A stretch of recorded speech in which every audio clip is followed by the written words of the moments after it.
Yo, what's up? Welcome back. Dito po, si Derrega at Doy TV Sports. Well, maraming salamat po at andyan pa rin kayo guys, no?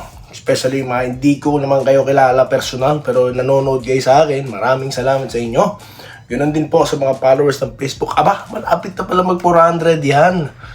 Wow! Salamat po sa inyo lahat. Okay, anong pag-uusapan? Ito po, alam ko iba sa inyo, ayaw matulog, inaantay si Doy TV. Okay, dahil po nanalo ang Barangay Ginebra. Ayos congrats At TNT, tinalo na rain or shine. Yan ang ating mga pag-uusapan at mga pa-shoutout. Okay, bago po yan. Nagpasalamat na ako kanina. Salamat po ulit. Okay, dito na po tayo. Sa Bakbakan Ginebra muna tayo para makatulog na yung hindi, may pa-shoutout pa pala, no? Okay. Nawawala po ang forma ng ating content ngayon, no? Kundi lang po dahil sa inyo na nag-aabang, hindi tayo magko-content ngayon. Pero alam ko, inaantay nyo si Doy TV, kaya kailangan ko mag-content. Okay, dahil nga po, nanalo ang Barangay Ginebra. So, ano po bang nangyari dyan? Sa totoo lang. Nakita ko po, best player, itong si RJ, aba, nice. So, ano pong pwede nating sabihin dyan? Nung game 2, chamba. Kasi sabi po ng mga fans sa San Miguel, bigay lang daw po yung game 1 ngayon, sabihin natin game 2 bigay. Kasi kung hindi, di 3-0 na. Diba? So, supposedly, yung mahabang sinasabi nila, dapat maiksi lang kasi talaga yan. Pero hindi ko sasabihin yung mga yon. Hindi ko gagayahin kayo. Mga wala lang, no? Congratulations lang po ang aking masasabi. At alamin natin sa Game 4. Kung ano man po ang magiging resulta niyan, di na ako magugulat, no? Sabi ko naman sa inyo, I am waiting for the outcome of that series. Okay?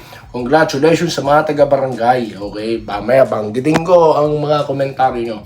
Dito tayo sa mas excitement si Doy TV pag-usapan ng Rain or Shine at TNT. Bakit? Prediction na naman po ni Doy TV ang nanaig. Sa bagay, expected naman po kasi nung game 2 ng TNT at neto pong Rain or Shine, may pattern na po kung paano tinambakan, no? Neto nila Coach Yengyao, ito pong Rain or Shine. Tama, ng Rain or Shine, ang TNT, alam ko kaya din nila ulit gawin yun dahil, kumbaga, may nakrack na nila yung system, no? Kaya, gagawin na lang nila yun. At nagawa nila, biruin nyo, they led as much as, how many? 26 points, no? Correct me if I'm wrong. At, hindi na ako nagulat nung nakita ko yun dahil sinabi naman ni Coach Yengyao that, tawag dito, yun na nga, hindi punto por punto, pero we expecting na gagawin talaga nila yung lahat. So, at hindi talaga po pwede po, no, na makuha ng TNT yan, game 3 na yan, dahil tapos na po ang boxing pag nangyari yan, no? Okay? So, congratulations po sa team effort, no? Consistent, no? Buwis buhay team na Rain or Shine, no? Dahil sa napakaganda yung serye na pinapakita sa amin, Then at the same time, high level of competitiveness, no? Okay, salamat. Ito pong TNT, hanga talaga ako sa management nito. Hanga talaga si Doy TV. Bakit? Si Pogoy hindi na po pinilit, no? Hindi na siya pinilit, siya po yung pinagpahinga na. Bakit? Kasi nga po, kung kahit naman pwede siya, kung tawag dito, kung lumala, di ba? So, tama yung ginawa nila, no? So, salute, no? Ito pong health muna ang inuna, okay? Tiwala po kasi itong si Chatre sa kanyang mga bataan, okay? Tiwala siya. So, again, tignan po natin sa Game 4. Ito po, maglalabas tayo ng prediction kung sino po mananalo sa Game 4, okay? So, yan lang po. Shoutout na tayo, no? Para po sa ating mga kabarangay dito na, nag-aabang ng pa-shoutout at, gusto na matulog, marahil. Okay, so dito tayo, April Lumbao, Gogo, Ross, nakaisa na sila, panalo. Yes, no? Yun na nga po, no? Siguro, ikarak ko na rin dito. Game 4 po sa tingin ko, Ross pa din yan. Okay? Paliwanag na lang natin kung bakit sa susunod na content. Doy, dapat wala ng kapatid yung Hinebra kasi pabigat, kuha mo ba? Converse ka sa, di ba? Sabi, umanib ka lang sa Hinebra. Ayan, hindi po. Paglilinaw, no? Hinebra po ako, no? Almost lahat ng content ko is about Hinebra, no? My very first content is Baldavid, no? Yung nagbo-voice over pa ako, no? Yun po yung aking, kasi nga, Hinebra fan eh. So, I can't hide that. Di ko yan ila. Okay, sa inyong lahat, no? Okay? Ngayon, sinasabi ko lang dito, inahangaan ko the team like Converge kasi nga po may effort yung owner, gusto manalo, no, competitive, kaya po gusto ko rin ng Converge at ang Rain or Shine. Yung mga patapon na kupunan, no, na hindi naman dapat nandyan, yan po yung mga ayaw ko, no. Okay, so sinusuportahan ko po, no, yung mga independent teams na nag-e-effort po. Okay? So alam nyo, kung gusto ko ng views, guys, sasakyan ko na lang. Sasakay na lang ako. Kaso, tignan nyo yung aking mga last contents, no? Actually, yung game to talaga, nawala na ako ng gana. Sa totoo lang, no? Sa serye ng Hinebra San Miguel. Pero, alam mo na, di ba? Kung gusto ko ng views, sakyan ko na lang yan. Sasakay na lang si Doy TV, kaso hindi po ganun si Doy TV. Wala po akong pakialam. May manood, may mawala, may subscriber o wala. Okay? Totoo lang tayo rito. Dito tayo. Gerald Castillo. I agree, Ross. Yung NSD dahil sa Ross makikita ang puso para manalo. Yes. Aminin po natin, no? Aminin natin. Pero syempre, hindi natin pwedeng gamitin yon dahil originally, Hinebra yun. Jawa po yun, no? Pero yung buwis buhay, siguro dapat lalo natin yan, no? Na sa kanila yan. Kasi nga, alam nyo naman, minsan, pag larong kalye, no? Pag walang pusta, walang RC, no? Dati may ganun eh. Ice tubig. Walang gana ang laro eh. Itong Rain or Shine, nako po. Hindi ka lang bibigyan ng magandang laro, buhay na nabibigyan. Joke lang. So, that's how they describe naman. Di naman po literal, no? Pero that's how they describe, no? Para lang po manalo, they will do everything to the extent na yan nga. Okay? Then again, di po literal yan, no? Dito tayo kay Mayendang. Ako sa ganang akin lang opinion, posible umabot Game 7. Di po kayo nagkakamali sa opinion nyo, no? Possible po yan dahil sa mga mukhang bibig po nila, it's gonna be a long series. That's why I don't understand why they telling us about that series, no? Dapat pinag-uusapan dyan how they going to cut it short, di ba? Gawin mo lahat, no? Yung TNT ginawa nila yung lahat, pero not to the extent na si Pogoy pipilitin nila, no? Hindi. So siguro yan din ang naging disadvantage nila, no, sa game 3 na yan. Pero then again, congratulations sa Rain or Shine, walang palusutan dyan, ha? Panalo kayo. Okay? Kaya nga po, tikom na po ako sa prediction about sa serye na yan, sir. Shoutout po kay Macarin Quillas. Dito tayo kay Alejandro Tronson, no? Salamat po, sir, ha? Lagi kayo nandyan sa ating Facebook, no? At dito, sa kahit iba po ang tono ni Doy TV, no? Maraming salamat po, sir. Kila Joseph Pineda, o kay Ramil Gonzaga. Ito, nagbabalik, no? Na si Gerald Castillo. Maraming salamat sa inyong patuloy na pagsuporta. Andresito Alantason, no?